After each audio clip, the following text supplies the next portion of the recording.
ख्वाहिशें मेरे अरमान, मेरा बस यही सपना, जिंदगी में हर कोई समझे हम सफर मुझे अपना, अपना, बस अपना।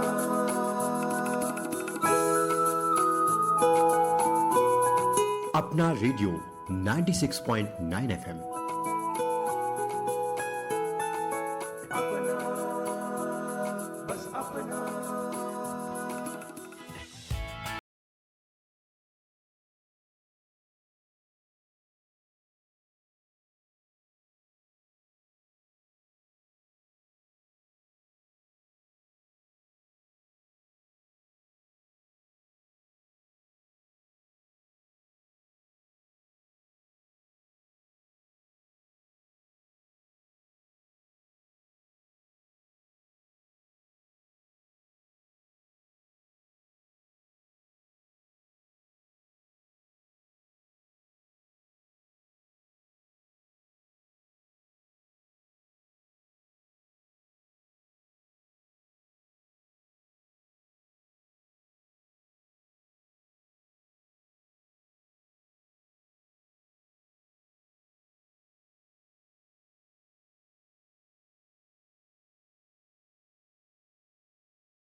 दिया है।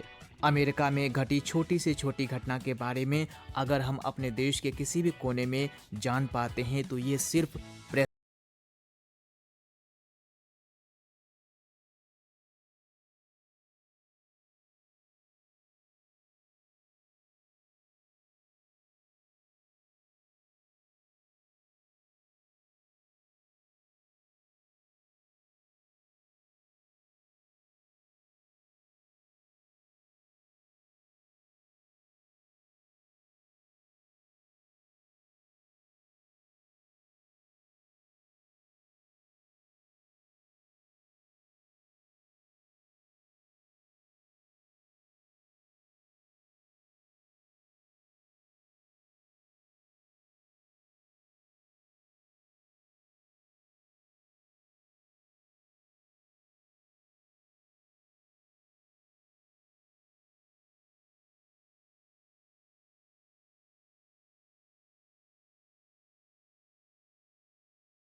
इस दिवस की बधाई देता हूँ, जी सर। पत्रकारिता के स्वतंत्रता दिवस की। और इस पत्रकारिता विधा को हम बहुत अच्छे ढंग से देखते हैं। जब सभी ओर से इसके बारे में टीका टिप्पणी होती हैं, तब भी मैं इसको बहुत ही सकारात्मक दृष्टि से देखता हूँ। उसका कारण है कि ये विधा हमको कुछ सकारात्मक करने के लिए, रचनात्मक करने के लिए प्रेरित करती है। जी। लोगों को प्रेरित करती, जो लोग सकारात्मक और रचनात्मक करना चाहते हैं कुछ समाज के लिए, देश के लिए, तो उनके लिए इस विधा से बेहतर और कोई दूसरी चीज मुझे लगता है हो नहीं सकती। तो सबसे पहली ये बात। और दूसरी चीज कि भारत देश की जो नींव पड़ी, उस नींव को मजबूत करने में प्रेस की एक अहम भूमिका रही। सर, मैं आपसे ये भी जानना चाहूँगा कि जैसे कि आपने इसकी भूमिका की बात की, और हम जानना चाहेंगे कि जैसा कि हम सभी जानते हैं, प्रेस का उदय अपने आप में क्रांति रही है। तो इसे आप कैसे जी। देखेंगे, और इसके जो कह लीजिए कि इसके उदय पर या जो प्रारंभ हुआ, उसका इतिहास हम आपसे जानना चाहेंगे? पहली चीज कि दूसरे देशों में छुटपुट प्रयोग प्रेस को लेकर, प्रेस के उदय को लेकर हो रहे थे। उसके बाद भारत में इसका प्रयोग शुरू हुआ जी। और अंग्रेजी भाषा में अंग्रेजों के लिए, और अंग्रेजों ने इसकी शुरुआत की थी भारत में। जी। लेकिन जैसा कि उनके साथ बहुत अच्छी घटनाएं नहीं घटी और पत्रकारिता का कोई मानक नहीं था, एक तरीके से मानक भी बनाना था, तो वो जो प्रयोग हो रहे थे वो धीरे धीरे आगे बढ़ते हुए एक क्रांतिकारी कदम की ओर बढ़ते चले गए। भारत के लोगों को क्योंकि शिक्षा का स्तर बहुत कमजोर था, तो अगर शुरुआती यात्रा की बात करें तो बहुत सारे इतिहास की किताबों से हमें पता चलता है कि पहले जो लोग शिक्षित थे, उनके पास ये जिम्मेदारी थी कि अखबार के लिए काम करना, अखबार के लिए संसाधन जुटाना, टाइप जुटाना, प्लेट बनाना, छपाई करना और अपने संसाधनों से उसका वितरण करना। और वितरण ही नहीं करना, गांवों में, चौपालों में, छोटे कस्बों में, नुक्कड़ पे लोगों को बैठ के सुनाना, लोगों को जन जागरण के लिए अभियान चलाना कि इसके मायने क्या हैं, आजादी के मायने क्या है, देश की आजादी से हमें क्या लाभ होने वाला है, आपको क्या लाभ होने वाला है। लोगों में जोश भरने का काम इस तरीके से शुरुआती अगर हम यात्रा की बात करें जी। तो लोगों को जागरूक करने में जो बहुत महत्वपूर्ण भूमिका जिन लोगों ने निभाई, उसमें पत्रकारिता का एक बड़ा कंट्रीब्यूशन है। इस एक और आंकड़ा मैं आपके सामने, आपके श्रोताओं के सामने रखना चाहता हूं कि उस समय जितने भी लोग स्वतंत्रता के लिए, भारत देश की स्वतंत्रता के लिए काम कर रहे थे, वो चाहे किसी भी संगठन से हो, चाहे वो गांधीवादी हो, चाहे वो समाजवादी हो, चाहे वो महिलाएं हो, चाहे वो पुरुष हो, उसमें आप अगर इतिहास उठा के देखें तो अधिकांश लोग पत्रकारिता से किसी न किसी रूप में जुड़े हुए थे। जी। चाहे वो गणेश शंकर विद्यार्थी हो, चाहे वो सरदार भगत सिंह हो, चाहे बाबा साहब अम्बेडकर हो, चाहे जवाहरलाल नेहरू हो, चाहे सरदार पटेल हो, चाहे महात्मा गांधी हो, चाहे मौलाना अबुल कलाम आजाद हो, ये सारे लोग बड़े पैमाने पर पत्रकारिता से किसी न किसी रूप में जुड़े थे। कहीं कोई संपादक था, कहीं कोई लेखक था, कहीं कोई जो है प्रकाशक था, कहीं कोई जो है दूसरे तरीके से अंशदान कर रहा था। तो ये एक बड़ी भूमिका देश की आजादी में और शुरुआती लोगों को जन जागृत करने में पत्रकारिता ने निभाई। जी। क्रमशः आगे जब देश आजाद हुआ, लोगों को में जागरूकता बढ़ी, देश आजाद हुआ, तो देश के बनाने में भी पत्रकारिता की एक बड़ी भूमिका रही है। इसका मतलब ये नहीं मैं कहता हूं कि उसमें कमियां नहीं थी। जी। कमियां उस दौर में भी थी जिसको हमारे बड़े लोगों ने, संपादकाचार्यों ने समय समय पर रेखांकित किया है। चाहे वो गणेश शंकर विद्यार्थी हो, चाहे भगत सिंह हो, चाहे वो गांधी हो, चाहे वो नेहरू हो, चाहे वो अम्बेडकर हो, इन सभी लोगों ने समय समय पर, आप अगर प्रेमचंद बड़े पत्रकार भी रहे हैं, संपादक रहे हैं, प्रेमचंद का गोदान पढ़िए तो गोदान में भी ऐसा मैसेज मिल जाएगा कि कितना कुछ सकारात्मक है और कितना कुछ हल्का सा नकारात्मक भी है पत्रकारिता में। जी। मैं आज ही प्रेमचंद का गोदान की कुछ टिप्पणियां पढ़ रहा था। तो ये अपने अपने समय पर कम ज्यादा चीजें सकारात्मक और नकारात्मक होती रही हैं। जी सर। वो समाज का एक हिस्सा है। मेरा ऐसा मानना है। जी, तो सर जैसा कि आपने भी कहा कि स्वतंत्रता के समय में जो पत्रकारिता की जो एक कह लीजिए मिशन मोड में काम किया करती थी। लेकिन बदलते समय के साथ प्रेस पत्रकारिता ने भी अपने जो कह लीजिए कि क्लेवर, तेवर और दिशा भी बदली है। तो इसे आप वर्तमान संदर्भ में कैसे देखेंगे? देखिए, मैं तो ये मानता हूँ कि बदलाव जो है प्रकृति का नियम है। पहले हम किस तरीके से टाइप और उसको लेकर काम करते थे, हम सोच नहीं सकते थे कि आगे आने वाला समय कैसा है। धीरे धीरे उसमें बदलाव हुआ। टाइप के बाद मशीनें किस तरीके से आधुनिक होती चली गई, उसमें किस तरीके से बदलाव आए। मूल टाइपराइटर आया, फिर जो है कि किस तरीके से संसाधन बढ़े, कंप्यूटर युग का प्रवेश हुआ। फिर जो चीज खाली अखबारों तक सीमित थी, फिर रेडियो उसमें कैसे प्रवेश होता है, फिर टीवी उसमें कैसे प्रवेश होता है, फिर जो है कंप्यूटर प्रवेश होता है, फिर इंटरनेट कैसे प्रवेश होता है, और आज हम वेबसाइट और न्यू मीडिया के जमाने में हम पत्रकारिता कर रहे हैं। जी, बिल्कुल। तो जो पहले एक बहुत छोटा दायरा था, वो आज बहुत बड़ा दायरा हो गया है पत्रकारिता का। जी, और ये स्वाभाविक है, बहुत सारे अवसर हैं। नकारात्मक बात करने की अपेक्षा मैं इस पर ज्यादा जोर देता हूं कि बहुत सारे अवसर हैं अगर आप कुछ रचनात्मक काम करना चाहते हैं। मैंने जैसा पहले भी कहा कि कमियां सभी समय में होती हैं चीजों में। जी, ये बात अलग है, किसी समय में ज्यादा होती है, किसी समय में कम होती है। तो कभी जब समाज में कमी ज्यादा हो जाती है तो उसके हर अंग पर उसका प्रभाव थोड़ा पड़ना स्वाभाविक है। जी, तो अगर उसको दुरुस्त करना है किसी संस्था को, किसी चीज को, तो समाज के अंदर से भी सुधार के कदम उठे तो वो चीजें सुधर जाएंगी। जी, जहां तक रही बदलाव के जो आपने सवाल किया, बदलाव में इसको बहुत अच्छे से तरीके, क्योंकि आज आपके पास अवसरों की कमी नहीं। अगर आप तकनीक के जानकार हैं तो तकनीक के लिए, आप कैमरे के जानकार हैं, आप वीडियो एडिटिंग के जानकार हैं, आप ऑडियो के जानकार हैं, आप सोशल मीडिया के जानकार हैं, आप मतलब इतने सारे बिंदु हैं। अगर किसी भी क्षेत्र में आप स्पेशलाइज्ड हैं तो आप काम कर सकते हैं। देखिए, सिनेमा में कितने लोगों को रोजगार मिला, कितने धरातल हैं, कितने मंच हैं।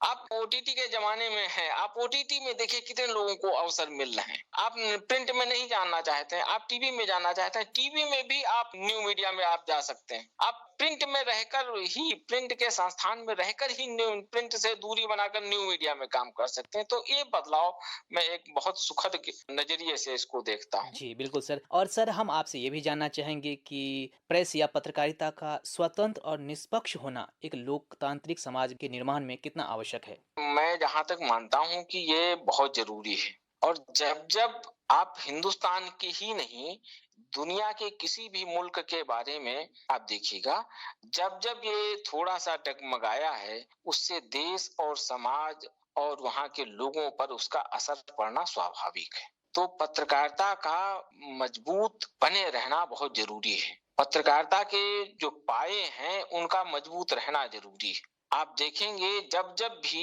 इसमें थोड़ी सी गिरावट आई है, उसकी भरपाई देश और समाज को करनी पड़ी है, और उसको सुधारने में लंबा समय लग गया है। चाहे आप 75-76 का दौर देख लें, या समय समय पर बीच में कुछ छुटपुट घटनाएं हुई हैं या घटनाएं करने का प्रयास किया गया है, हालांकि सारे लोग उसके विरोध में खड़े हुए। तो मुझे लगता है कि पत्रकारिता का चाक चौबंद होना बहुत जरूरी है। अगर इसमें गड़बड़ी आएगी तो उसका असर समाज और लोकतांत्रिक व्यवस्था, धर्मनिरपेक्षता, इन सब पर पड़ना स्वाभाविक है। जी सर, तो अंत में सर हम आपसे जानना चाहेंगे कि विश्व प्रेस स्वतंत्रता दिवस पर आप हमारे श्रोताओं को क्या कहना चाहेंगे, आम जनता से क्या अपील करना चाहेंगे? और साथ ही पत्रकारों को आप हम क्या राय देना चाहेंगे? मैं सभी के लिए यही कहता हूं कि जहां पर आपको जितना अवसर मिले, स्वतंत्र होकर, निष्पक्ष होकर अपनी बात करें। किसी भी पार्टी, किसी भी संगठन के मुखपत्र बनकर काम ना करें। जितना भी स्पेस मिले लोकतंत्र को मजबूत करने के लिए, संविधान को मजबूत करने के लिए, उस दिशा में काम करें, पत्रकारिता को मजबूत करने के लिए काम करें।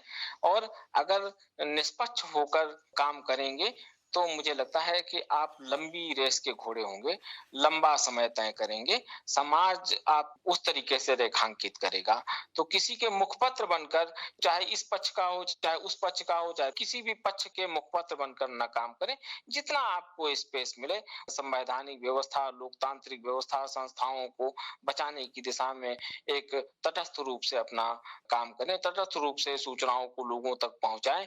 यही सबसे बड़ा मुझे लगता है कि 3 मई का सबसे बड़ा संदेश है। जी सर, तो डॉक्टर अटल तिवारी सर, आप विश्व प्रेस स्वतंत्रता दिवस पर हमारे श्रोताओं को इतनी महत्वपूर्ण जानकारियाँ दी और हम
इस पत्रकारिता को भी बहुत सचेत रहने की ज़रूरत है और पत्रकारों को भी इस मामले में सचेत रहना चाहिए।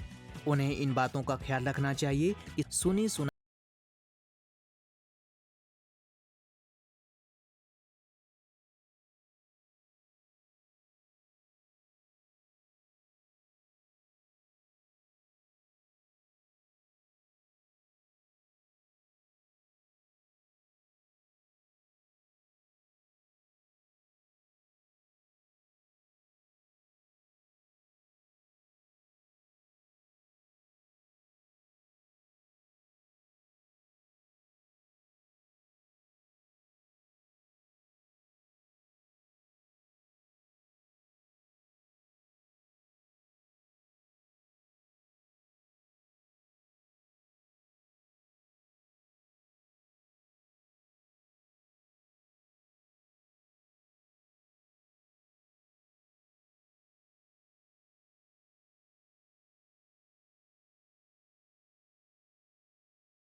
और हाँ, अगर आपको अपने आसपास कोई पत्रकार मिलता है तो उन्हें आप धन्यवाद ज़रूर कहें, क्योंकि वो रोज़ हमें नई नई जानकारियाँ देते हैं, समाज को जागरूक एवं शिक्षित करते हैं। इसलिए उन्हें गर्व महसूस कराएं।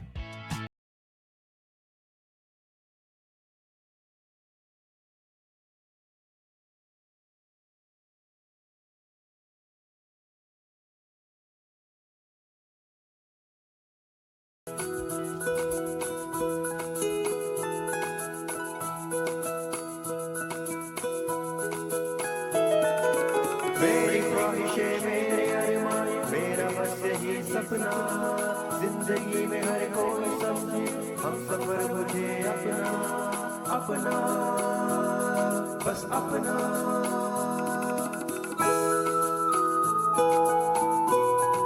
अपना रेडियो 96.9 FM